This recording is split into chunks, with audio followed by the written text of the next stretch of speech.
क्या प्रॉब्लम है? जिधर देखो उधर नकली। अखबार पढ़ो, दूध नकली मिला, पनीर नकली मिला, मिर्च नकली मिली, हल्दी में मिलावट मिली। ऐसा रोज अखबार पढ़ते हो कि नहीं पढ़ते हो आप? यस, पढ़ते हो तो बोलो पढ़ते हैं। पढ़ते हैं, बोलो पढ़ते हैं। पढ़ते हैं। और आप क्या सोचते हो पता है? हम थोड़ी खाते हैं, वो तो किसी को मिलता है। चलो, आप तो महान है, आपको नहीं खाना पड़ता है, लेकिन कोई ना कोई तो खाता है, ये तो मानते हैं। भाई बनता है तो कोई नहीं खाता है। अब ये डुप्लीकेशन क्यों हो रही है पता तुम्हें? ये डुप्लीकेशन इसलिए हो रही है क्योंकि आइडेंटिफाई करने का कोई तरीका नहीं। अमूल का घी आपने लिया, अमूल का बहुत बड़ा नाम है। अमूल का घी आप लेने गए तो सेम पैकिंग का, सेम टेस्ट का, सेम खुशबू का तुम्हें कोई नकली पकड़ा देता है और तुम्हारे पास कोई तरीका नहीं पता लगाने का। 100 में से एक आदमी बहुत होशियार होता है, वो सीधा घी लेता है और लेबोरेटरी में टेस्ट कराने के लिए डाल देता है। लेबोरेटरी की रिपोर्ट आती है, लेबोरेटरी में कहता है नकली। नकली तो आप केस कर देते हैं। जिसके ऊपर केस करते हैं वो तुम्हारी शक्ल देख के मुस्कुराता है, वो कर दिया केस, हाँ कर दिया केस, अब तेरे को सजा होगी। वो बिल्कुल इंतजार करते हैं। केस का जिस दिन रिजल्ट आता है तब तक जज मर चुका होता है, जब तक अपराधी मर चुका होता है, जब तक शिकायत करने वाला भी मर चुका होता है, तीनों मर जाते हैं, तब फैसला आता है। एक जोरदार फैसला हाई कोर्ट ने दिया, तब तक तो मर गए सब। किसके खिलाफ हाई कोर्ट ने? किसको कुछ बताइए। और सबको पता है कि कोई किसका बाल भी बाका नहीं कर सकता। और इसी का मजा है कि तुम एक को दबाओ 10 नकली पैदा हो जाते हैं। अब तो भैया खाने पीने से ऐसी कोई ब्रांड बची ही नहीं जिसमें नकली ना हो। Yes sir, yes sir. China वाले तो कर ही रहे हैं। वो क्या अपने दिमाग लगाना ही नहीं, जो भी फेमस हो गया वैसा का वैसा बना दो। अपना क्यों दिमाग लगाना? हर चीज में डुप्लीकेशन। क्या तरीका है? कैसे पता चलेगा डुप्लीकेट? आपको पता चलता है मेरे भाई, आप इग्नोर करते हैं। आप कह रहे कैसे पता चलता है? मैं बताता हूं। अभी शादी ब्याह आएंगे, आते ना? यस, शादी ब्याह में आप खाना खाने जाएंगे, जाएंगे कि नहीं जाएंगे? जाएंगे। खाना खाने जाएंगे तो जिसके घर में शादी, उसके बड़ा खर्चा होता कि नहीं होता? होता है। तो वो सारे हलवाई को बुलाता है, तो उस हलवाई को ठेका देता है जो सबसे सस्ता खाना प्रोवाइड कराता है। हेलो, और सबसे सस्ता चाहिए तो सबसे अच्छा कैसे होगा? पहले तो क्लियर करो। सही है। तो अब आपको उसने प्लेट दे दी 150 रुपए में, अब प्लेट की कॉस्टिंग ही 160 आती है, अब आपको उसने 150 में दे दी है और 20 उसको कमाना है। तो शहर में जाता है, सबसे सस्ती हल्दी, सबसे सस्ता धनिया, सबसे सस्ता तेल, सब सस्ता सस्ता सस्ता सस्ता लाता है और बना देता है। फिर 2 एसेंस लाता है, टेस्ट का एसेंस, खुशबू का एसेंस। टेस्ट का एसेंस, खुशबू का एसेंस। अब टेस्ट का एसेंस डालते हैं तो टेस्ट जोरदार हो जाता है। फिर हलवाई गरम मसाले डाल के ऐसा एसेंस डालता है कि ऐसा स्वादिष्ट खाना बनता है कि साले हम भूखे शेर की तरह खाने पे टूट जाते हैं। 10-10 गुलाब जामुन जो घर पर कभी नहीं खाए, उस टेस्ट की वजह से दबा देते हैं। गुलाब जामुन पे रायता पे मलाई, ये वो पूरा खचाखच पेट भर देते हैं। और फिर हम घर पर आते हैं। अब देखना कब पता चलता, मैं बताता हूं, भूल जाते हैं। घर पर आते हैं, रात को 12 बजे ठीक ठाक सोए थे, 2 बजे जगते हैं। 2 बजे शरीर पर अचानक पसीना पसीना और एसिडिटी अंदर से होती है और पेट के अंदर से आवाज आती है।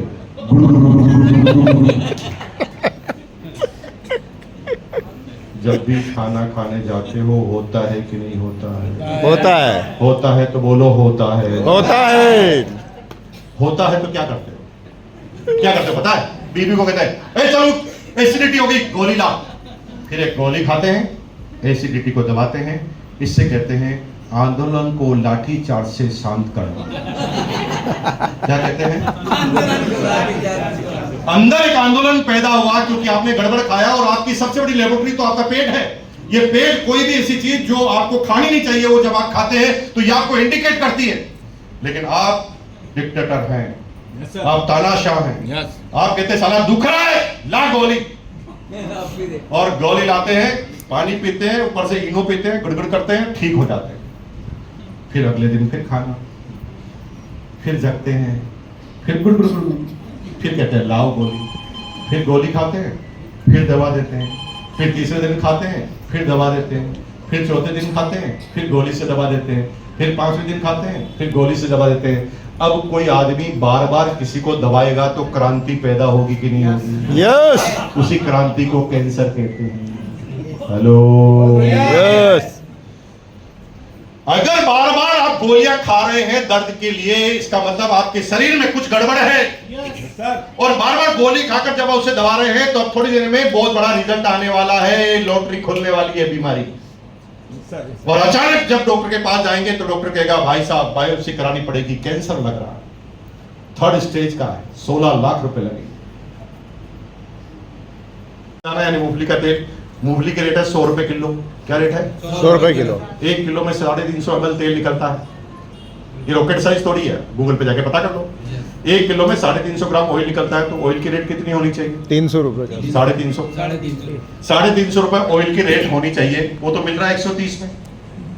अब बताओ कैसे शुद्ध है वो? पहले बताओ शुद्ध कैसे शुद्ध है? नीचे लिखा है शुद्ध मूंगफली का तेल। अब कहां शुद्ध है?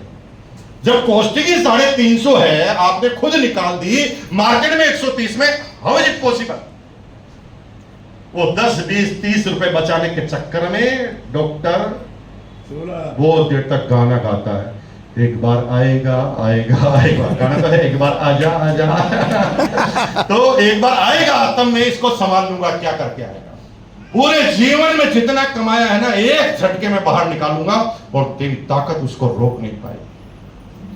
हेलो, बचने का तरीका सिर्फ डायरेक्ट सेलिंग है, और कोई दूसरा तरीका है तो बता देना। यस मार्केट में डुप्लीकेट क्यों होते हैं? क्योंकि मिडिल मैन बीच में होते हैं। डायरेक्ट सेलिंग में डुप्लीकेट इसलिए नहीं हो सकता क्योंकि कंपनी माल बनाती है और कंपनी अपनी ही दुकान पर उसे बेचती है, बीच में कोई आदमी नहीं। अब बीच में कोई आदमी नहीं है तो कंपनी यानी आरसीएम अभियान का प्रोडक्ट अगर गलत आएगा तो जिम्मेदार केवल आरसीएम ही होगा। क्योंकि पता तो चल गया ना, आरसीएम की दुकान में मिला। यस लेकिन बाहर पता करना संभव नहीं है। कभी आपने देखा है किसी चोर को पकड़े जाने की संभावना है फिर भी उसने चोरी की हो? जिसके पकड़े जाने की संभावना होती है ना, वो कभी चोरी नहीं करता। चोरी वो करता है जिसे पकड़े जाने की संभावना ही नहीं। अब वहां पकड़ नहीं सकते इसलिए वहां पर चोरी होती है। डायरेक्ट सेलिंग में 1 सेकंड में पकड़ में आता है, क्योंकि डायरेक्ट सेलिंग में गड़बड़ निकला मतलब इसी कंपनी ने बनाया है, क्योंकि मार्केट में तो मिलता नहीं। मैंने अभी तक आरसीएम की बात नहीं की, मैं डायरेक्ट सेलिंग की बात कर रहा हूं। किसी भी डायरेक्ट सेलिंग कंपनी का, ऑथराइज्ड डायरेक्ट सेलिंग कंपनी का प्रोडक्ट ले लो जो भारत सरकार में रजिस्टर्ड है, वो सारी कंपनी के प्रोडक्ट प्योर ही आते हैं, डुप्लीकेट उनका बाप भी नहीं बना सकता। किसी का भी जाकर ले लो, मैं आरसीएम अभियान की बात ही नहीं कर रहा। यस सर किसी का भी जाकर ले लो। हेलो, यस और उसका नतीजा है आज खाने पीने के अधिकतर प्रोडक्ट आरसीएम बिजनेस के खुद की अपनी फैक्ट्रियों में बने हुए हैं। कितने लोगों ने आरसीएम की फैक्ट्रियां देखी हुई है? यस और बाप रे, इतने लोगों ने आरसीएम की फैक्ट्रियां देखी है और वो मालिक है, वहां लिखा हुआ मैं मालिक हूं। किसी भी फैक्ट्री में घुस जाए, कोई माई का लाल नहीं तो मैं रोक दे वहां पर जाने से, क्योंकि मालिक तो तुम ही हो। अपने आटे को बनते हुए देख सकते हो, अपनी नमकीन को बनते हुए देख सकते हो, अपनी मिठाई को बनते हुए देख सकते हो। अब खाने पीने के शुद्ध खाओगे तो आप समझिए कि आरसीएम बिजनेस के इतने टेक्निकल एचर मिले। कभी आपने सुना है कि आरसीएम के किसी टेक्निकल एचर को कैंसर हो गया? नो कैंसर वेंसर नहीं होता, नहीं, क्योंकि खाते ही हम तो शुद्ध है, नहीं मिलता तो खाते ही नहीं है। और कुछ नहीं होता तो सुबह आए कि ब्रेकफास्ट नहीं किया तो हम आरसीएम के बिस्किट चबा रहे थे। हमें पता है 100% आटे के राइस ब्रांड ऑयल से बने हुए, कोई गड़बड़ हो ही नहीं सकती। सारा डबल भी लगा दिए तो ये तो सर खाना खाने गए थे तो भी ये कॉफी के साथ वही बिस्किट खा रहे थे खान साहब क्योंकि पता है ये गड़बड़ वाले नहीं है, इनसे जीवन सही चलने वाला है। अब दुनिया में मैगी मिलती है, अरे मैगी में मैदा होता है, कितनी लीड होती है, कितने केमिकल होते हैं, सरकार तक ने रोक लगाई हुई है। लेकिन आरसीएम बिजनेस की जो नूडल्स हैं उसके अंदर 100% सोयाबीन है। सोयाबीन मतलब प्रोटीन की परसेंटेज, यानी आपका बच्चा 10 दिन तक भी लगातार उसको खा लेना तो उसे कोई बीमारी होगी नहीं, गारंटी के साथ। मैदा है तो हाथों में जाकर चिपकेगा, लेकिन ये सोयाबीन अगर आपने खा लिया तो प्रोटीन के साथ उसका शरीर और स्वस्थ भी होना चालू कर देगा, यानी वो भोजन को रिप्लेस करने की शुद्ध। बीजेपी की सरकार आती है तो बेरोजगारी कांग्रेस ने की है, और कांग्रेस की सरकार आती है तो बेरोजगारी बीजेपी ने की है। ये बेरोजगारी न कांग्रेस ने की है न बीजेपी ने की है, ये सिस्टम की बेरोजगारी है। और ये रुकने वाली नहीं है। ये युग परिवर्तन है, काम करने के तरीके बदल रहे हैं और वो बदलते ही जाएंगे, क्योंकि सारे वैज्ञानिक इस बात पर काम कर रहे हैं कि इंसान की जरूरत ही ना पड़े काम में। मजदूर काम करते थे, जेसीबी आ गई, मजदूर बेरोजगार। कैशियर काम करते थे, एटीएम मशीन आ गई, कैशियर बेरोजगार। पेंटर पेंटिंग करते थे, पेंटिंग मशीन आ गई, पेंटर गायब। अरे बेचारे डाकिये डाक जाते थे, ये व्हाट्सएप आ गया, डाक गायब। अब देखते देखते जहां जहां पर भी आदमी काम करता है वो एक एक गायब होता जाएगा, क्योंकि अभी तो तुमने सॉफ्टवेयर का कमाल देखा है। सॉफ्टवेयर यानी नौकर। एक कमांड आपने लिख दी कि इसको ऐसे ऐसे करना है, तो हमेशा सॉफ्टवेयर ऐसा कर देगा। अभी तो तुमने सॉफ्टवेयर का कमाल देखा है मेरे भाई, एआई का कमाल तो अभी आना चालू हुआ है। एआई मतलब आर्टिफिशियल इंटेलिजेंस। आर्टिफिशियल इंटेलिजेंस मतलब कृत्रिम दिमाग। Yes sir. अब वैज्ञानिकों ने सॉफ्टवेयर के साथ दिमाग भी बना लिया है। अब दिमाग बना दिया है तो क्या होगा, अब सॉफ्टवेयर इंसान की तरह निर्णय लेना पड़ेगा, है ना, इंसान की तरह निर्णय लेगा और इंसान की तरह उसके पास आंकड़े होंगे, अनुभव होगा, उसके आधार पर सॉफ्टवेयर निर्णय लेगा। अब भूल जाओ कि इंसान काम करेंगे, जहां जहां पर भी इंसान काम कर रहे हैं वो सब रिप्लेस। अभी टीचर पढ़ा रहे हैं, टीचर रोबोटिक, एआई टीचर आ जाएंगे, रोबोट आएगा। और अभी अटेंडेंस लेने के लिए क्या बोलते हैं, roll number 1 yes sir, roll number 2 yes sir. अभी ऐसा नहीं, रोबोट आएगा, यहां से फोटो खींचेगा, क्लिक, कितने अटेंडेंस, और अटेंडेंस का पता चल गया। सबके घर के अपने माताजी पिताजी को एसएमएस भी चला जाएगा, आपका फोटो भी चला जाएगा, आप क्लास में बैठे कि नहीं बैठे, बैठे सारी चीजें एक क्लिक करते ही सारा क्लियर। अब वो पढ़ाना चालू। नर्सरी क्लास के बच्चे को भी वही रोबोट पढ़ाएगा और आईआईटी इंजीनियर को भी वही रोबोट पढ़ाएगा। यानी उस रोबोट में इतना डाटा है, पूरी दुनिया उसके डाटा में समाई हुई है। वो किसी भी प्रश्न का उत्तर दो, जैसे कोई अंग्रेजी पढ़ा रहा है, तुमने हिंदी का क्वेश्चन पूछ लिया तो रोबोट हिंदी पढ़ाना चालू कर देगा। मतलब कोई रेस्ट्रिक्शन ही नहीं। अभी तो तुम क्लास का वेट करते हो कि हिंदी का टीचर आएगा तब प्रॉब्लम पूछूंगा, आपको एक पढ़ाती नहीं है, आप किसी भी टीचर से कोई भी पूछ लो, सब बता देंगे। यानी ये नौकरी के पीछे भाग रहे हो ना, टीचर बनूंगा टीचर बनूंगा, 15 साल बाद टीचर ही गायब। अभी तुम ड्राइवर हो, ड्राइवर लेस कार आएगी नहीं, अब 15 साल रुको, पूरी दुनिया के सारे ड्राइवर गायब। Hello yes. लेडीज कहती है हस्बैंड को, मैं नहीं रहूंगी तो खाना बनाकर कौन खिलाएगा। इस गलत फहमी में मत रहना। अभी रोबोट आ गए हैं, बस वो लेडीज के साथ 3 दिन तक खड़े रहेंगे और सारा खाना बनाना सीख जाएंगे। तुम्हें तो गुस्सा आता है तो कभी कभी नमक ज्यादा डाल देती हो, उस रोबोट को तो गुस्सा भी नहीं आता, वो तो ज्यादा कभी भी गलती कर ही नहीं सकता। वो तो एक बार सीख लिया दाल बाटी कैसे बनाते हैं, दाल बाफले कैसे बनाते हैं, फिर सब खुद बनाना चालू कर देगा। गायब। तुम करोगे तो क्या करोगे, तुम कह रहे हो अच्छा हम तो खेती कर लेंगे, गलत फहमी में मत रहना। इजराइल ने ऐसी टेक्नोलॉजी का आविष्कार कर लिया है, करेगी नहीं, कर लिया है, जिसमें 200 एकड़ के खेत में एक भी आदमी काम नहीं करता। 200 एकड़ पर 10 रोबोट है उसके अंदर, और रोबोट ही डिसीजन लेते हैं कि क्या उगाना है। रोबोट सॉफ्टवेयर से जुड़े हुए होते हैं, उनको पता भी रहता है कि बारिश कितने दिन बाद आने वाली। हेलो, वो सैटेलाइट से भी जुड़े हुए हैं, उनको सब आइडिया है कि पड़ोस के गांव तक बारिश आ गई है, इस काम को इतने पहले कंप्लीट करना, नहीं तो बारिश आने वाली है। उन इंसान थोड़ी, वो तो रोबोट है, उससे तो सारे आंकड़े जुड़े हुए हैं। अब रोबोट को तो सब पता है बीमारियों के बारे में, क्योंकि फसल में क्या क्या बीमारी होती है उसके सॉफ्टवेयर में। अब रोबोट सीधा जाएगा पत्ते के पास और कैमरे को जूम करेगा, पत्ते के फोटो को क्लिक करेगा, क्लिक करके जूम करेगा, जूम के अंदर जो कीटाणु है उसको फिर जूम करेगा, फिर पता लगाएगा किस नस्ल का ये रोग है, फिर उसको डालेगा सॉफ्टवेयर में, इसकी कौन सी दवाई है, दवाई का नाम आएगा, दवाई उसके पेट में भरी हुई है, अपनी बीन निकालेगा,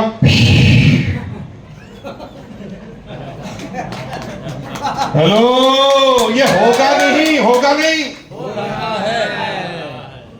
हो रहा है। इंडिया में बाकी है, तो आप गाना गाओ, अपनी तो जैसे तैसे कट जाएगी। नहीं, गाना पहली लाइन गाओ पहले। अपनी तो जैसे मेरे साथ मेरे साथ गाएंगे, पीछे तक आएंगे भाई साहब, है ना? यस। अपनी तो जैसे तैसे कट जाएगी। मेरे बात गाएंगे, मेरे बात, मैं बात करूंगा ना पहले। बोलो, अपनी तो जैसे तैसे कट जाएगी। आपको आगे नहीं बोलना, आगे आपको क्या पता मैं क्या बोलने वाला हूँ? आप फिल्म का गाना रिपीट करना चाह रहे हो, मैं फिल्म का गाना बोलना ही नहीं चाह रहा हूँ। दोनों में अंतर। आप पहली लाइन ही गाओ, दूसरी मैं गाऊंगा, मैं बोलूंगा उसके बाद गाएंगे, पीछे तक गाएंगे भाई साहब, है ना? यस। अपनी तो जैसे तैसे कट जाएगी, जैसे तैसे कट जाएगी। मेरे बच्चों का क्या होगा जनाबे आली? मेरे बच्चों का क्या होगा जनाब? हालत खराब है भाई साहब बच्चों की। हमारे समय में 60% नंबर आते थे तो क्लास के सबसे होनहार स्टूडेंट कहलाते थे। 60% नंबर 1 स्टूडेंट। अब नंबर 3 वाले आते हैं 98, 99, 100। 98, 99, 100 बोलो। 98, 99, 100 बोलो बोलो। 98, 99, 100 98, 99, 100 98, 99, 100। और 97 है तो भी जा, 96 है तो भी कई नंबर नहीं वाला, 95 का भी कई नंबर नहीं आने वाला, 94 का भी कई नंबर नहीं आला। नंबर कहेगा 98, 99, 100 बोलो। 98, 99, 100 98, 99, अगर 100। आपके बच्चों के इन 3 जगह से कम है तो ज्यादा सपने दिखाने की कोशिश मत करना, डिप्रेशन में आ जाएगा बच्चा। क्योंकि इतना कंपटीशन होने वाला है कि तुम सोच भी नहीं सकते। साला 1000 पुलिस वालों की नौकरी की वैकेंसी आती है ना, तो फॉर्म कितने आते हैं? 10 लाख। ये मेरे बाप, 10 लाख। और तुम कह रहे हो तुम्हारे होनहार बच्चे का नंबर आ जाएगा? इस गलत फहमी में मत रहना। अभी तो ये थोड़ा थोड़ा आ रहा है, ये इलेक्शन के दिनों में थोड़ी थोड़ी ये ऊपर ही फेंकेंगे आपको, लेकिन वो भी जानते कि हम कुछ नहीं कर सकते, उनके हाथ में ही नहीं है कुछ। किस किस को नौकरी दे देंगे?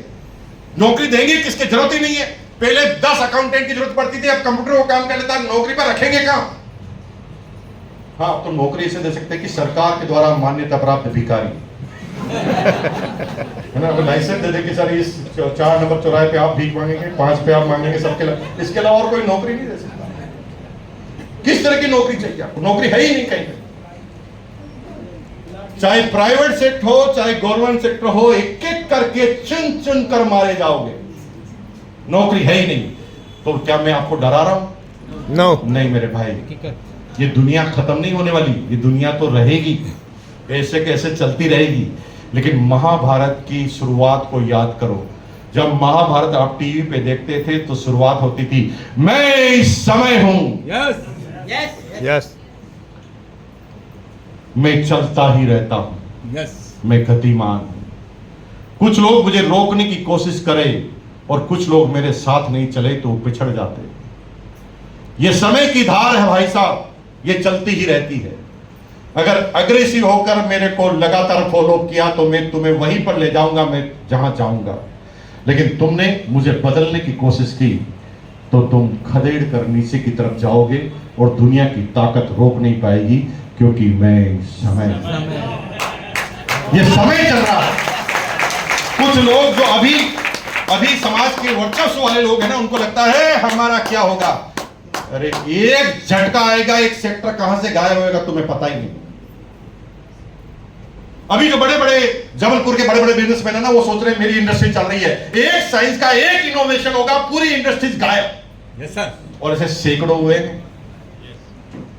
25 साल पहले घर घर में सब लोग चाहते थे ना एसटीडीपीसीओ लाओ, 25-25 हजार में रिश्वत देते थे एसटीडीपीसीओ की। यस। एक सेकंड में इंडस्ट्रीज गायब हो गई। ऐसी सैकड़ों इंडस्ट्रीज में गिना सकता हूं जिसका नामो निशान नहीं बचा अब तक, और वो सब होकर रहेगा।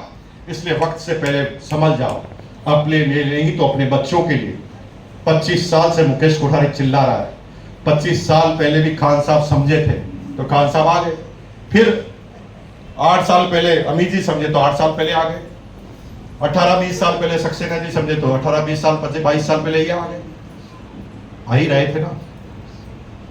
भगवान ने इनको 22 में लिखा, इनको 18 में लिखा, इनको 17 में लिखा। कुछ लोगों को आज भगवान समझाएगा, लेकिन कुछ लोग आज भी नहीं समझेंगे।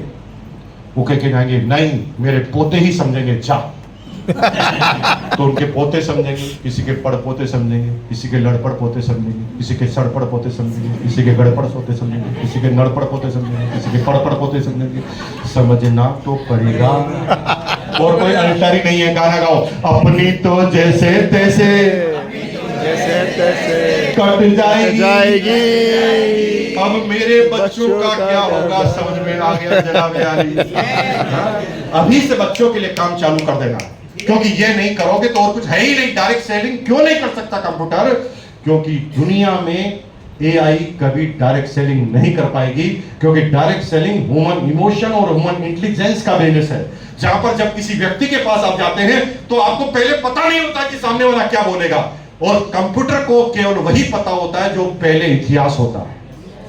दिमाग को वही पता होता है जो पहले इतिहास होता है, और दिमाग इतिहास के आधार पर ही कंप्यूटर का दिमाग काम करता है। और हम जब किसी के पास जाते हैं तो पहले इतिहास होता ही नहीं। इसलिए पूरी दुनिया में कुछ भी हो जाएगा, डायरेक्ट सेलिंग को कभी ये एआई और कंप्यूटर नहीं कर पाएगा। तो अपने बच्चों के लिए आज से चालू करो। Yes yes. धीरे धीरे चालू कर दो, है ना। अभी आपको ज्यादा जरूरत नहीं है तो भी चालू कर दो। है, एक आईडी ले लो, रोज आरसीएम का प्रोडक्ट ले लो, जो भी सामने आए उसे बता दो। नहीं माने तो उसके लिए मान लो, नहीं मानेगा तो भी शुरू कर दो। नहीं तो फिर पड़पोते 40-50 साल बाद जब आपको गालियां दे रहे होंगे, दादाजी ऐसा क्या दिमाग था आपके अंदर? जबलपुर में मैंने सुना है कि मुकेश कोठारी आके गया था और आप भी मीटिंग में गए थे, उसने ऐसा क्या बता दिया जो आपको समझ में नहीं आया? दादाजी आपके दिमाग तो धन्य है। अब इस धन्य दिमाग की वजह से मैं अभी भी स्कूटर पे आ रहा हूँ, मेरा दोस्त मर्सिडीज कार में आ रहा है। दादाजी आपका क्या करूं, पूजा करूं कि आरती करूं? फिर गालियां देके मुझे मत बोलना भाई साहब, मैं तो आपको सही से बता रहा हूं, क्योंकि मैं पागल आदमी हूं। मैं सन 2001 में बोल दिया एक दिन ऐसा होगा कि आसाम में अगरबत्ती लगाएगा तुम्हारे घर में आएंगे हरे हरे। मैंने 2001 में बोल दिया। जब पीसी जी ने मुझे डांटा, पीसी चावड़ा जी ने मुझे डांटा, तुझे कैसे पता अगरबत्ती आने वाली है? मैंने कहा मुझे पता नहीं, मैंने बोल दिया। फिर उन्होंने कहा बोल दिया तो लानी पड़ेगी। तो मैं बोलता हूँ लेके आ जाते हैं, ये अपनी कृपा है अपने ऊपर, है ना। इसलिए मेरे समझो मेरे भाई, ये मैंने बताया क्यों करना है। माँ और बच्चे का समर्पण होता है ना, वैसे जैसे माँ कभी ये नहीं कहती ना मेरे को पड़ोसी का बच्चा अच्छा लगता है, और पड़ोसी का बच्चा थोड़ी कहता है नहीं ये वाली माँ ठीक है ना। माँ तो माँ है, कोई ऑप्शन ही नहीं है। माँ तो माँ है, आपका बच्चा आप ही का बच्चा। आपके बच्चे के सामने दुनिया का कोई सा भी बच्चा रखो तो आपका बच्चा ही सबसे अच्छा लगेगा, और आपके बच्चे को आप ही पसंद है। उसे माँ की बात आएगी तो वो आपके पास आएगा, दुनिया में सारे लोगों को छोड़ देगा। ये समर्पण है। और जब समर्पण होता ना तो वो कंपैरिजन से लेस हो जाता है। समर्पण होने से कंपैरिजन नहीं होता। आरसीएम के प्रोडक्ट का खुद के लिए कंपैरिजन बंद कर दो। 100% प्रोडक्ट यूज, नो एक्सक्यूज। ये प्रोडक्ट मैं अपने लिए नहीं, अपने आने वाली पुश्तियों के लिए यूज कर रहा हूं। ये दिमाग में फिट होना चाहिए। और ये प्रोडक्ट मेरा अपना प्रोडक्ट है, मेरी अपनी माँ का प्रोडक्ट है, और माँ का प्रोडक्ट माँ जैसा ही होता है। मैं इसे इस्तेमाल करूंगा, 100% इस्तेमाल करूंगा। दुनिया की ताकत मुझे रोक नहीं सकती। और जब भी आरसीएम का कोई प्रोडक्ट आ जाएगा तो मैं किसी भी दूसरे प्रोडक्ट को, उसी कैटेगरी के प्रोडक्ट को मेरे घर में घुसने नहीं दूंगा। लेकिन समझ लेना ये आम आदमी का दिमाग है जो तुम्हें बार बार रोकेगा। आम आदमी का दिमाग क्या होता है मैं बता देता हूं। आम आदमी का दिमाग होता है, मैंने एक आदमी को ज्वाइन करा दिया, सक्सेस मतलब एक आदमी को ज्वाइन करा दिया, उसने कहा सर सारे प्रोडक्ट आज से लेना शुरू, एक को छोड़कर। मैंने कहा एक को क्यों छोड़ना? सर साबुन नहीं लूंगा क्योंकि साबुन 4 लक्स कल ही लेकर आया हूं, पहले वो खत्म करूंगा फिर आरसीएम के इस्तेमाल करूंगा। ये आम आदमी का दिमाग है, और यही दिमाग एक आदमी को खत्म कर देता है। वो क्या सोचता है ये 4 का क्यों नुकसान करूं? लेकिन थोड़ा सोचो, यही अगर मैं सोचूं तो मेरी टीम में 1 करोड़ 60 लाख आदमी है, और 1 करोड़ 60 लाख आदमी 100 रुपए के साबुन के बारे में सोच ले तो मेरे कितने करोड़ बीवी एक दिन में गए? हेलो, डुप्लीकेशन, जैसा बाप वैसा बेटा। अगर आप उसी समय त्यागते हो तो आपकी टीम भी उसी समय त्यागती है। अब करना क्या है? मैंने उसको कहा, फिर वो कहा यार भाई साहब यार कैसी बात कर रहे हो, फिर 4 साबुन को क्या फेंकेंगे क्या? मैंने कहा फेंकेंगे। मैं तेरे को फॉर्मूला बताता हूँ ना, 4 साबुन से बिजनेस कैसे बढ़ाना, क्या बताओ। मैंने कहा 4 साबुन को एक ट्रे लाओ, ट्रे पे एक लाल कलर का कपड़ा लगाओ, लाल कलर के कपड़े पे गुलाबी कलर का रेफर लगाओ, रेफर पर चारों साबुन जमा दो। क्लियर? यहां तक समझ में आ गया? हाथ लगा के बोलो समझ में आ गया? समझ में आ गया। अब क्या करो, नंबर 1 जो आपके पड़ोस में पड़ोसी रहता है उसके पास जाओ, घंटी बजाओ, उसके कुछ बोलने से पहले अपने डायलॉग फिक्स करके बोल दो, भाई साहब नमस्कार, मैं आपके पास एक विशेष प्रयोजन के हिसाब से आया हूं, क्योंकि अब मुझे नहाने का एक बेहतरीन साबुन मिल गया है, अब मेरी आंखें खुल गई है, अब मैं एक बेहतरीन साबुन से नहाऊंगा, लेकिन मुझे पता है कि कल आप घटिया साबुन ले रहे थे, इसका मतलब आप अभी भी घटिया साबुन से ही नहाते हैं, इसलिए मैं 4 घटिया साबुन आपके लिए गिफ्ट में लेकर आया हूं, वहां पर रखकर भाग जाओ, एक लाइन सुननी नहीं है, केवल रखकर भाग जाओ, 10 मिनट में वो भागकर तुम्हारे घर पर वापस आ जाएगा। वो तुम्हारे से कहेगा तेरे पास कौन सा अच्छा साबुन है, तुम कह रहे हो आज भी नहीं मिलता, खुद ही आ गया पूछने के लिए, ये 4 साबुन वापस आ गए और समझा भी दिया, आज भी आ गया, फिर 4 साबुन दूसरे पड़ोसी के रख के आ जाओ, दूसरा साबुन भी आपके पास, फिर तीसरे पे रखो, तीसरा भी आपके पास, चौथे पे रखो, चौथा भी आपके पास, साबुन तो आपके पास ही, यूज नहीं करना, हेलो, उसको यूज कर लिया फंस जाओगे, यूज नहीं करना, उसको घुमाते रहो जब तक कि सारे लोग आ नहीं जाए, लेकिन यूज नहीं करना, क्लियर। समर्पण। दूसरा, माहौल में रहना है, माहौल बनाना है, माहौल में ले जाना है, 3 चीज को समझना है।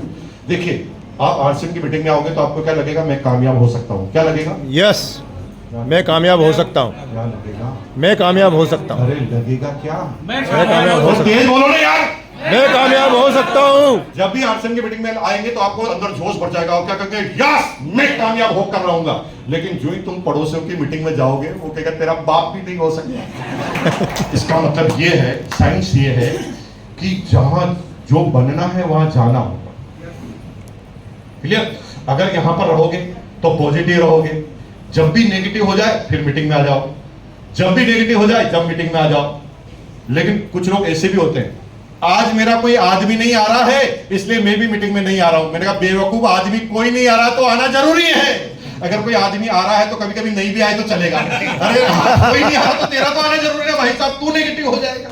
समझो बात को, है ना। मैं आकर रहूंगा, इससे क्या होगा, आप माहौल में बने रहेंगे, माहौल में बने रहेंगे तो आप कभी भी आरसीएम के मेन उद्देश्य को भूले बगैर इसको काम करते रहेंगे। तो जब भी नेगेटिविटी थोड़ी सी लगे, किसी किसी मीटिंग में जाकर बैठ जाओ, पहला सिद्धांत। क्योंकि जैसे जगह जाते हैं वैसे विचार आते हैं। जैसे शमशान में हम जाते हैं, कोई मर जाता है, जब शमशान में जाते हैं तो कैसे विचार आते हैं वहां पे, सच बताओ क्या लाए थे, क्या लेकिन जब मंदिर में जाते हैं ना, मंदिर में दान दाताओं की लिस्ट लगी रहती है, ऊपर 1 लाख वाले का नाम, तो साला वो लिस्ट को देखकर ऐसा लगता है साला सबसे ऊपर अपना नाम होना चाहिए। यस, जिस जगह जाते हैं वैसे विचार आते हैं। तो इस बिजनेस में, इस मीटिंग में आओगे तो ऐसे विचार आएंगे, और पड़ोसी की मीटिंग में जाओगे तो वैसे विचार आएंगे। इसका मतलब सीधा है, मीटिंग में आते रहना, यानी माहौल में रहना। दूसरा, माहौल बनाना। माहौल बनाना है। माहौल कब बनेगा, जब हम फुल पॉजिटिव रहेंगे, ज्ञानी रहेंगे, लोग हमेशा एक्साइटेड रहेंगे, लोगों को मोटिवेट करेंगे, लोगों को सेलिब्रेट करेंगे, लोगों को प्रमोट करेंगे, हैं, लोगों को एक्टिवेट करेंगे, तो आपका माहौल बनेगा, है ना। आपको क्या करना है, सांत्वना के रूप में जब भी कोई निराश होना तो आपको कंधे पे हाथ रखना, अरे चिंता मत कर, इस बार चक दे फटे है, इस बार तो तेरा पिन फाइनल है। जब भी कोई निराश हो तो हाथ पकड़ के पास ले जाओ। जब भी कोई किसी पिन को हासिल कर ले तो इतना सेलिब्रेट करो जैसे अपने बच्चे की शादी हो, इतनी खुशियों में आ जाओ, झूम जाओ। जब लोगों को इस तरह से आप करते हैं ना तो लोग आपके नजदीक आते हैं, लोग फेमिलियर हो जाते हैं, और जब माहौल बनेगा ना तभी ये काम चलेगा। ये मीटिंग, सेमिनार, ट्रेनिंग, लोगों का इकट्ठा होना, काउंसलिंग प्रोग्राम, पिकनिक के प्रोग्राम, किसी भी तरह से लोगों को घुमाते रहो, अपने आसपास रखो, लोगों को छूट कर जाने मत दो। इसे माहौल बनाना कहते हैं। Hello, yes. तीसरा, हम माहौल में ले जाना। बहसबाजी मत करो। कुछ चीजें बोलने से समझ में आती ही नहीं, कुछ चीजें दिखाने से ही समझ में आती है। अभी जब मेरी ट्रेन 1 घंटा लेट हो गई, हमारी प्रधान मैडम लेकर आई, बार बार फोन कर रही, इनका फोन ही हो गया था स्विच ऑफ, बैटरी डिस्चार्ज। अब ये कह रहे गाड़ी कहाँ पड़ी है। अरे मैंने कहा गाड़ी तो 1 घंटे से जबलपुर के बाहर ही खड़ी है। वो कही जबलपुर के कौन से प्लेटफॉर्म पे आ गई। मैंने कहा मुझे पता नहीं, बाहर ही खड़ी है। अरे इनका प्लेटफॉर्म बता रहा, मेरी बाहर खड़ी, कुछ समझ में नहीं आ रहा। मैंने बाहर जाके पूछा कि गाड़ी क्यों खड़ी है, तो किसी ने बताया सर गाड़ी इसलिए 1 घंटे से यहाँ खड़ी है कि गाड़ी के आगे एक हाथी आकर बैठ गया। गाड़ी के आगे एक हाथी आकर बैठ गया। तो मैंने कहा यार ऐसा कौन सा हाथी है जो हट नहीं रहा। तो मैं आगे गया और देखने गया हाथी, तो भाई साहब इस होल से भी 3 गुना बड़ा हाथी। होल की साइड देख लो एक बार, लो पीछे इस होल से 3 गुना बड़ा हाथी बिल्कुल प्लेटफॉर्म पे, मतलब प्लेटफॉर्म के पहले जाकर बैठे। बिलीव होता है कि आपको मेरी बात पे? नहीं होता ना? नहीं, मुझे क्यों है? क्योंकि आपने देखा, आपको क्यों नहीं है? हमने देखा ही। तो आंसर देखा और नहीं देखा का है ना। अब तुम किसी को कहते हो आरसीएम का प्लान बताते हो, 5 लाख आता है, वो आपके पास हंसता है, नहीं होता। वो ये तो कहता नहीं होता, आप कहते 500 पड़ा के, वो कहता नहीं होता। अब तुम चिल्लाओगे तो मान लेगा? नो, मैं कह रहा हूं इतना बड़ा हाथी होता है, तो तुम क्या बोलोगे? नहीं होता। होता है। होता है? अरे होता है। अरे तुम्हें क्या पता होता है? अरे तुम्हारी 12 बजे होता है। ऐसा डरा डरा के बोलूंगा तो मान जाओगे क्या? तुम ऐसे ही प्लान बता रहे हो। तुम चिल्ला चिल्ला करके रहो होता है, उसको हंसी आ गई। ऐसा होता है। ऐसे बहसबाजी मत करो। मुझे पता है कि आप नहीं मानोगे, तो बलराम जी को बोलकर हमने पहले ही क्लियर कर दिया कि सर 2 बसों का इंतजाम करना पड़ेगा। तो बलराम जी ने दोनों बसें बाहर लाके खड़ी की भी है। मुझे पता है कि मैं हाथी के बारे में बोलूंगा, आप मानोगे नहीं। मैं तुरंत आपको जो जो नहीं मानोगे उनको बस में बिठाऊंगा, हाथी के सामने ले जाऊंगा, हाथी को अपनी आंखों से दिखाऊंगा। जब हाथी आप देख लेंगे तो फिर क्या बोलोगे? होता है, तो धीरे बोलोगे? होता है। हाथी अपनी आंखों से देखने के बाद भी बोलोगे होता है? तेज बोलोगे ना भाई साहब? जैसे मैं बोलूंगा, जैसे मैं बोल रहा हूँ हाथी होता है, तो तुम क्या बोलोगे? देखने के बाद यही बोलोगे ना। तो जब आप बोल दें कि हाथी होता है, आपने देख लिया, अब आप भी मान लो, पहले मैं अकेला बोल रहा था, अब सब लोग बोल रहे हैं हाथी होता है ना। अब क्या करना, जिसने हाथी देख लिया वो अपनी बीवी के पास जाना और कहना भाग्यवान, इतना बड़ा हाथी होता है। तो भाग्यवान क्या करेगी पता है? तुम्हारे नाक को सूंघेगी। पी के तो नहीं आया है, इतना बड़ा हाथी नहीं होता। तो भाग्यवान से बहसबाजी मत करना। मोटरसाइकिल स्टार्ट करना, भाग्यवान को पीछे बिठाना, हाथी के सामने ला जाके रख देना, फिर भाग्यवान क्या बोलेगी? पहले क्या बोल रही थी? नहीं होता। अब क्या बोल रही है? होता है। होता है ना। अब ये बोल रही होता है। तो जो ही भाग्यवान बोले ना होता है, तो भाग्यवान को बोलना जा मेरे साले साहब को समझा के आ जा। तो बहन फोन लगाएगी, भैया इतना बड़ा हाथी होता है, तो भैया हंसेगा। क्या बहन तू भी जीजा जी के साथ रहते रहते वैसी हो गई, इतना बड़ा हाथी होता है क्या? तो भाई से बहसबाजी नहीं करना, गाड़ी स्टार्ट करनी है, भाई को पीछे बिठाना है, हाथी को लाना है। यही हाथी इस सेमिनार में भी होता है। कहीं नेगेटिव आए, आज हाथी देखकर जा रहे हैं, ये 1 महीने वाला हाथी है। 3 महीने जो एनिवर्सरी का जो हाथी होता ना, 3 महीने जो क्या कहते हैं एकेडमिक फंक्शन था, वो 3 महीने तक नेगेटिव नहीं होने देता।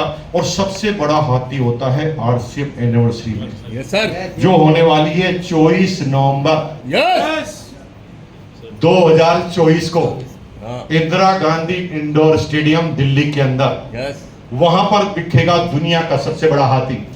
आरसीएम के इतिहास में एक भी टेक्निकल अचीवर ऐसा नहीं है जो एनिवर्सरी में नहीं गया हो और टेक्निकल अचीवर बन गया।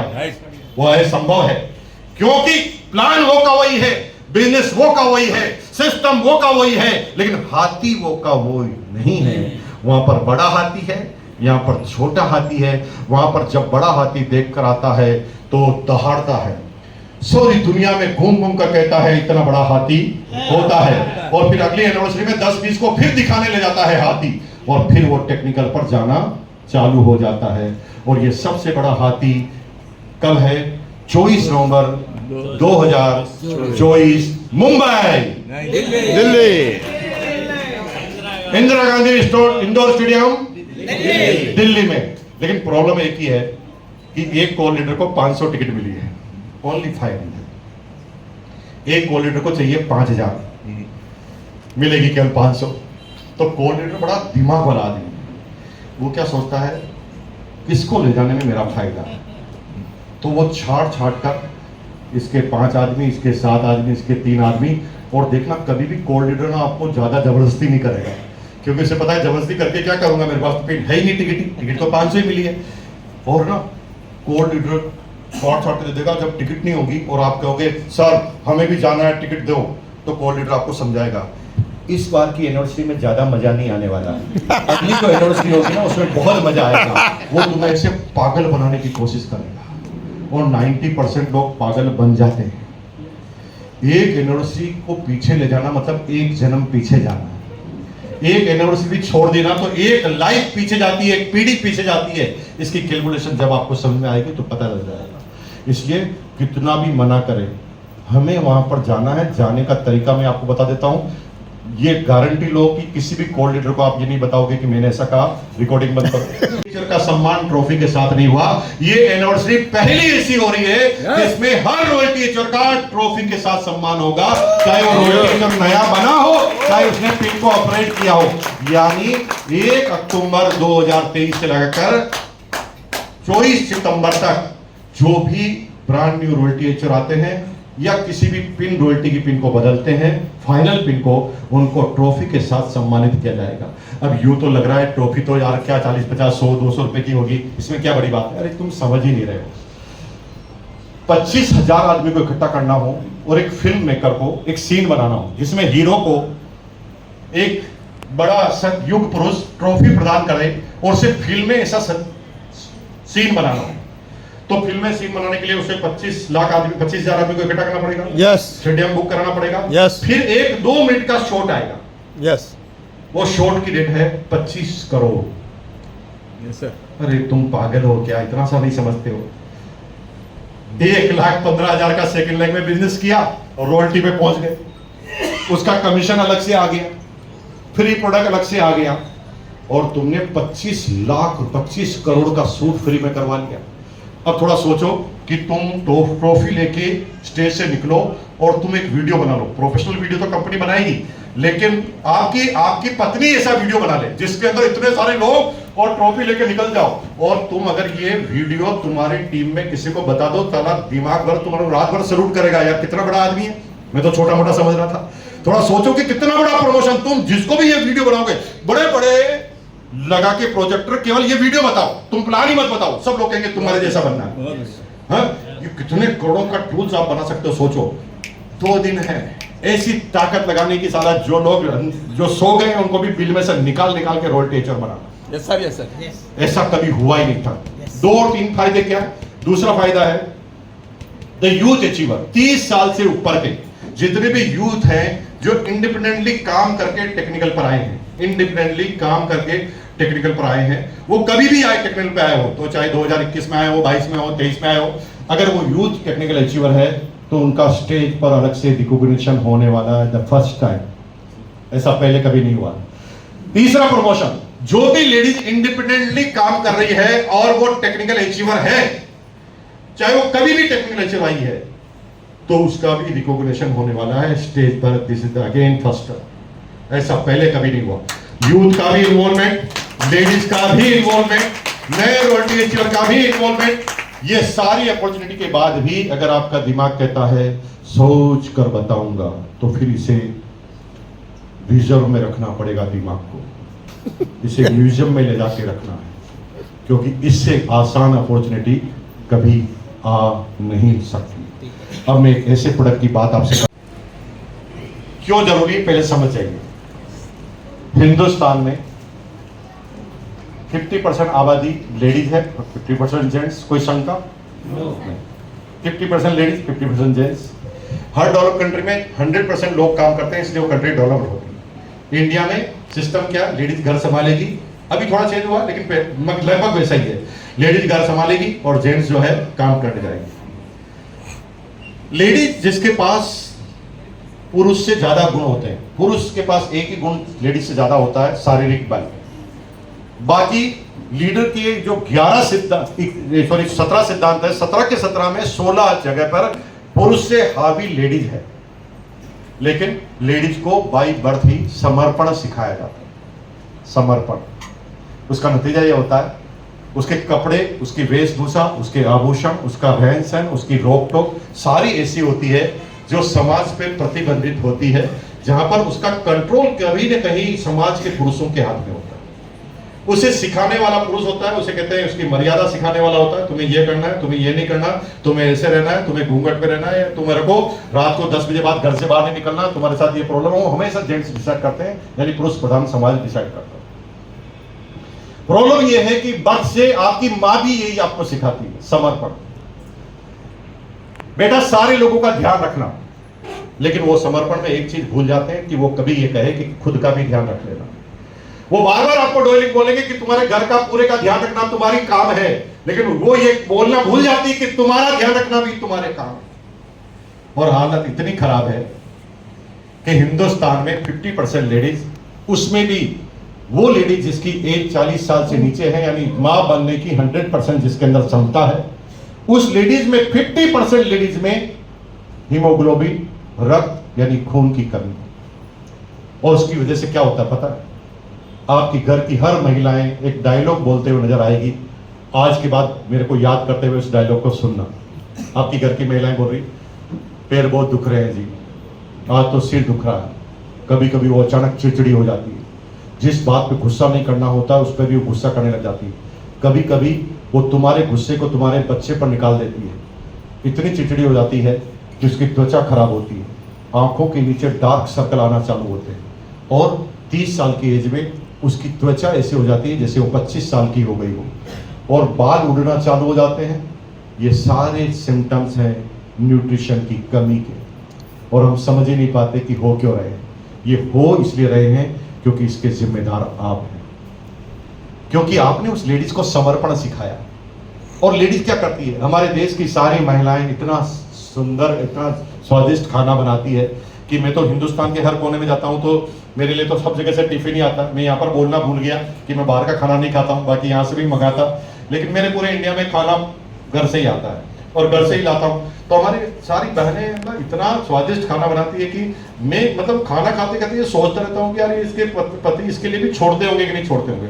और होता ऐसा कि पति और बच्चे मिलकर सारा खाना, सारा सब्जी चट। और कभी कभी लेडीज ऐसी होती कि घर में सब्जी बचती ही नहीं। अब एक प्रश्न करता हूं मेरी बहनों, जवाब देना सच्चाई और ईमानदारी से। कितनी ऐसी शादीशुदा लेडीज है जब वो खाना खाने बैठी तब सब्जी खत्म हो गई थी, फिर उसने अपने खुद के लिए अलग से सब्जी बनाई और खाना खाया? मेरे भाई अपने हाथ को थोड़ा सिर पे पटको, क्या कर रहे हो? पटको, ये हो रहा है तुम्हारे घर में। जिसको सबसे ज्यादा न्यूट्रिशन की जरूरत है उसे समझाया ही नहीं जा रहा। एक तुम्हारा सर्कल है ना जीवन में, नीचे से ऊपर की तरफ चलता है। लेडीज के सर्कल को समझने की कोशिश करो। जब वो टीनेजर्स होती है ना, जब उसको पीरियड आना चालू होते हैं ना, तो एकदम हार्मोन शरीर के सारे बदलाव आते हैं। उसके सोचने के तरीके, उसके बर्ताव के तरीके में अंतर आ जाता है, उसकी जरूरतें चेंज हो जाती है। जब उसके बच्चा होता है तो फिर हार्मोन्स बदल जाते हैं। जब वो मेनोपॉज की स्थिति में आते हैं, जब पीरियड खत्म होते हैं, तब हार्मोन्स बदल जाते हैं।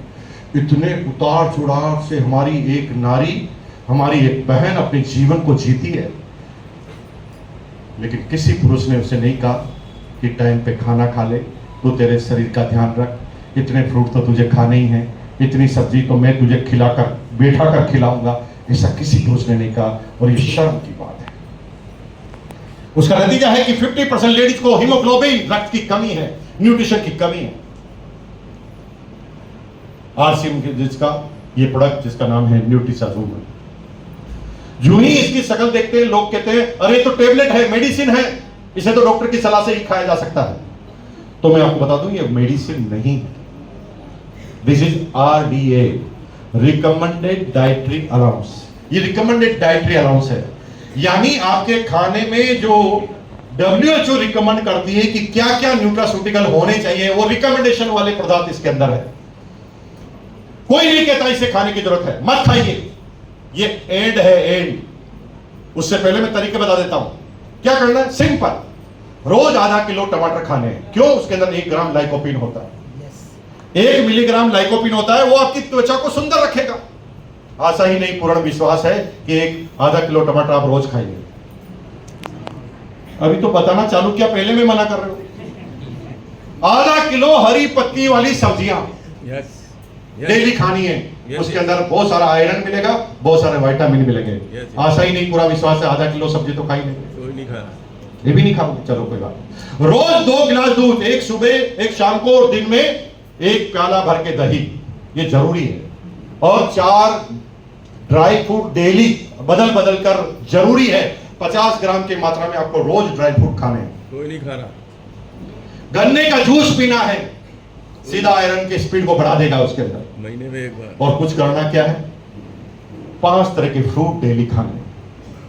आप कहेंगे भाई साहब नहीं खिलाने तो फालतू की बातें तो मत करो, इतना थोड़ी खाएंगे, खाते रहेंगे तो दूसरा काम कब करेंगे, मुझे पता है नहीं कर पाओगे, लेकिन ये जरूरी है, ये सर्कल में लिखा है, ये WHO ने लिखा है, जरूरी है, क्योंकि महिलाओं के शरीर में इतने परिवर्तन होते हैं। तो ये क्या है, RD है। टमाटर में जो चीज है वो निकाल कर इसके अंदर डाल दी, पालक में जो चीज है निकाल कर इसमें डाल दी। अब जो चीज इसमें निकाल कर डाल दी, अब इसको क्या करना, खाना खा लिया, अगर कोई कमी भी है, जैसे मान लो सब्जी भी नहीं है और खाना खा लिया, तो खाना खाने के बाद बस इसको गोली को डालना है अंदर। ये कोई मेडिसिन नहीं है, कोई भी मेडिसिन को डॉक्टर की सलाह के बगैर लिया ही नहीं जा सकता। ये भारत सरकार के कानून में अपराध है, क्योंकि ये मेडिसिन नहीं है, इसलिए भारत सरकार ने खुद ही लाइसेंस नंबर दिए इसके ऊपर।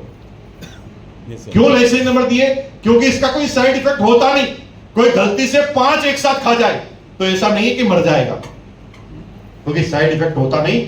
न्यूट्रास्यूटिकल हमारा शरीर उतना ही स्वीकार करता है जितना उसको जरूरत है, बाकी वो मलमूत्र के जरिए वापस बाहर निकाल देता है। इसलिए इसका कोई साइड इफेक्ट नहीं होता, किसी से पूछने की जरूरत नहीं है। और इफेक्ट क्या, 15 दिन में इफेक्ट आना चालू करता है और 3 महीने में शक्ल बदल जाती है। मेरी बहनों, अगर ये खाया तो डार्क सर्कल खत्म, त्वचा जोरदार, डिप्रेशन डाउन, चेहरे पर हंसी, एक्टिवनेस, ये सारी चीजें ऐसी आ जाएगी। और एक सबसे बड़ा फायदा होता है जो कोई बताएगा नहीं, शादीशुदा जितने भी लेडीज हैं उसके आदमी को ऐश्वर्या राय की फिल्म से नफरत हो जाती है।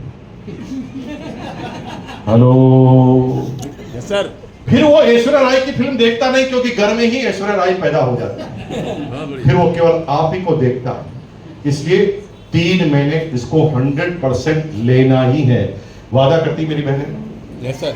मेरा कोई पर्सनल फायदा नहीं है, आपके स्वास्थ्य अगर अच्छा होगा तो मुझे अच्छा लगेगा, अगली बार आऊंगा तो एक बलवान तरीके से आप आएंगे। वादा करती मेरी बहनों? देखो ये यस भी कितना धीरे करती है, ये कारण है आपकी वजह से। सर हम वादा करते हैं, भाई हम शुरुआत करनी पड़ेगी आपको अपने घर से। यस। अगर आपके घर में ऐसी कोई लेडी है जो 40 साल से नीचे की एज की है और अगर ये नहीं ले रहे हैं तो जिंदगी भर के अपराधी है आप। Yes sir. क्योंकि आपने एक तरफ लेडीज को देवी बना रखा है और एक तरफ उस देवी को भी ढंग से खाने को नहीं दे रहे हैं। कितने निकृष्ट लोग हैं। कभी भी खाना खाओ ना तो जब तक सोना नहीं, जब तक लेडीज से आप पूछ नहीं ले कि न्यूट्रीचार्ज वुमन आपने ले लिया है क्या, नहीं लिया है तो जब तक नहीं लेता है अब तक आपको उसे देना है। और ये शुरुआत आपको अपने घर से करनी पड़ेगी। अगर यस करते हो यस तो मुझे बहुत अच्छा लगेगा। कितने मेरे मर्द भाई जो हैं ये शुरुआत घर से करेंगे, अपने घर से होनी चाहिए। बाहर में गया 25 पीस 15 पीस 30 पीस करना है तो करो टारगेट, नहीं करना तो मत करो, लेकिन शुरुआत करो अपने घर से। मेरे घर की एक भी लेडीज जो है 40 साल से नीचे की छूट नहीं जाए, क्योंकि जन्मों जन्मों के एहसान है तुम्हारे ऊपर। तुम्हारी मां ने कितनी रातें बिना सोए काटी है तुम्हें पता ही नहीं, और तुम्हारा एहसान अगर इसको चुकाने का फर्ज है तो आज के बाद ये 40 साल से ऊपर की, 40 साल से नीचे की जो भी लेडीज है उसको आपको ये देना है। इसका असर 15 दिन में दिखना चालू हो जाता है, 3 महीने में खतरनाक असर दिखना चालू होता है। हमारी बहन देखो कितनी चमक रही हो, ये न्यूट्रीचार्ज वुमन लेती है और उन्होंने पिंक कलर का जैकेट भी पहन रखा है ना। आप एक एक लेडीज जो रेगुलर ले रही है उनको आप जाकर पूछिए इसका क्या बलवान और क्या तरीका है। मैं बहुत बहुत धन्यवाद देना चाहता हूं। अंतिम बात के साथ, मैं और मेरी डॉटर का एक चैनल है इंस्टाग्राम